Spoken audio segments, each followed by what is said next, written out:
everyone, and welcome back to my channel with Giovanni Alexander. I'm a student at Iping Business School. Today, I want to share my summary from week 1 until week 7. You can check my summary with the mind map on the description below. Okay, let's get right into it. The objective of this course is how to do a problem solving in finance from the point of view of the management, internal, and investor or external.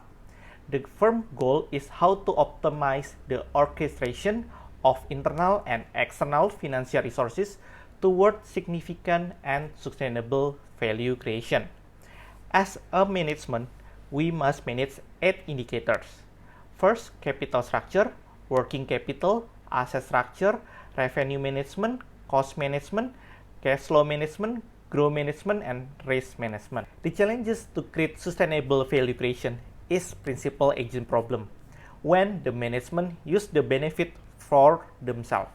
There are 3 factors: asymmetric information, moral hazard, and conflict of interest. The management can use the good corporate governance or GCG by implementing tariff, means transparent, accountability, responsibility, independency, and fairness, to reduce the principal agent problem in the company. When manage a business, we can consider 4 cornerstones of corporate finance. First, core of value principle. Value is driven by return on capital and growth and cash flow. The second, conservation of value principle by generating growth, return on invested capital higher than WACC and higher cash flow.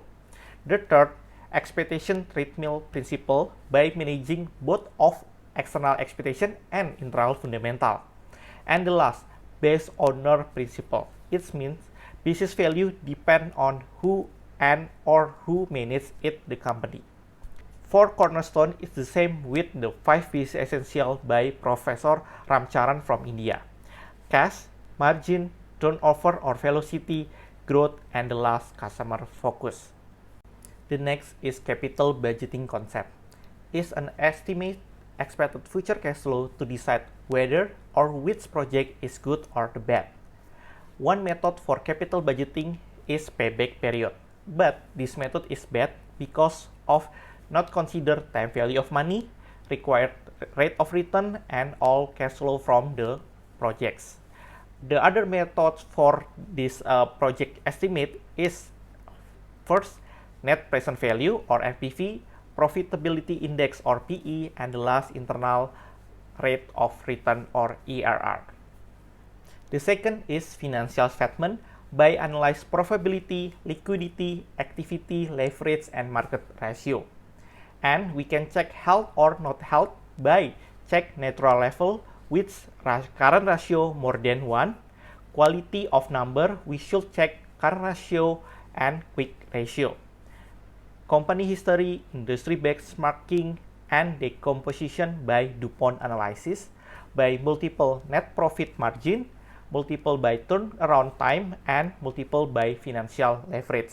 We can check what factor that will improve our financial performance. And the last, the surviving and transforming business by we can stop the bleeding, financial restructuring, temporary pivoting, strategic alignment, redefining core business, and the last, new way of doing business. From external perspective, we can check from first, type of investor, passive or active, just give the money, or active, research the data. We can research by first check the fundamental analysis by quantitative and valuation. For quantitative, we can check the top-down analysis by analyze macro, industry, and the last, financial firm. Or bottom-up analysis, we can check PE or PB ratio, who is cheaper, and then we can check business model, and the last, macro analysis. Next, valuation, we can have the sum valuation method like intrinsic value versus market price, cash flow or DCF, residual income model, PE or PB band, and the last, relative valuation. And we can also check the technical analysis from the fundamental. Is it the momentum to reversal or the bullish? We can check trend up or the downtrend. We can check also the gap. There is a gap between the bullish and reversal. And we can check the chart pattern, maybe there is a bottom up or double top, head and shoulder, or inverted head and shoulder, or triangle, symmetric or unsymmetric. And we can use the support and resistance by using moving average analysis or Fibonacci retracement. And the last, we can also check the oscillator by using MACD, RSI, or stochastic analysis. And we can also check the sentiment analysis. Maybe there is a market update or news from the company.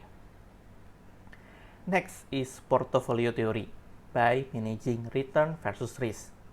From risk, we have two types of risk. First, systematic risk is risk from market and the macro. Second is unsystematic risk is risk from a specific to the company or the industry. When we check the risk and the correlation between the portfolio, we can get the beta. Higher beta is mean you get the higher risk you can get the high return. And from the beta, we can also get the capital asset pricing model. And the capital asset pricing model is one of formula to calculate the WACC, weighted average cost of capital. And next is corporate restructuring. We can use the LBO, leverage buyout. Why we use the LBO? First, we can get the lower WACC, operational restructuring, and the last is conglomerate discount. Next, we learn about fraud risk management. In the risk, we have the fraud triangle. Why people do a fraud? First, perceived opportunity. Maybe the weak internal control or ineffective monitoring, rationalization.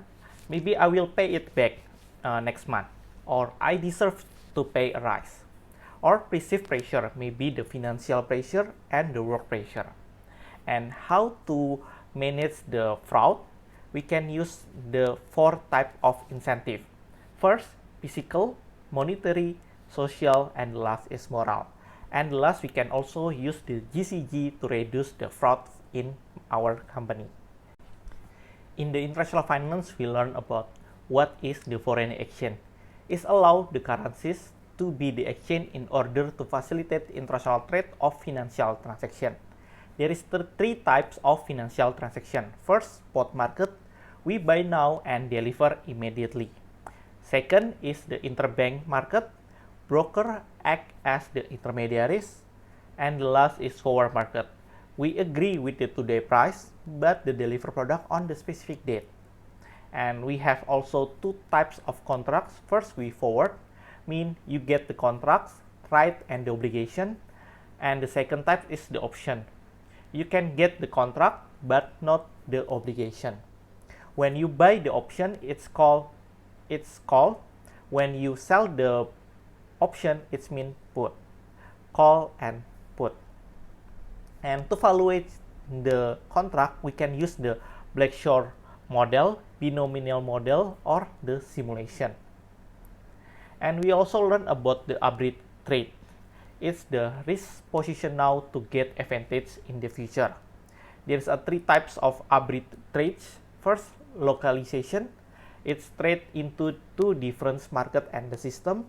Triangular, trade into three different market and the system. And the last is the interest rate. We exchange the interest rate differential. And there is two types to determine the exchange rate. First, supply and demand of the goods of the domestic market and the foreign market, and the supply and the demand of the securities market on the domestic and the foreign market. When the company get the profit, they should pay the dividend. There is three reasons why company paying the dividend. First, signaling company have a cash, and the second is taking cash can improve the management, and the last, investor can got the final amount of dividend without reduce the any tax. And the last, we learn about market efficiency. Eugene Fama said 1/3 investor got above the market and 2/3 below the market. Why? Because is the market efficiency. When the price reflect all available information. First, history trading data, publicity available information, and last all private and public information. And the last, we should have the strategy in efficient market. First, diversify your portfolio. Don't try to time security price movement. Keep the tax considered in the mind, and passive investing. You can use the index fund or dollar cost averaging to keep your portfolio is good. That's all the summary from week 1 and week 7. Thank you.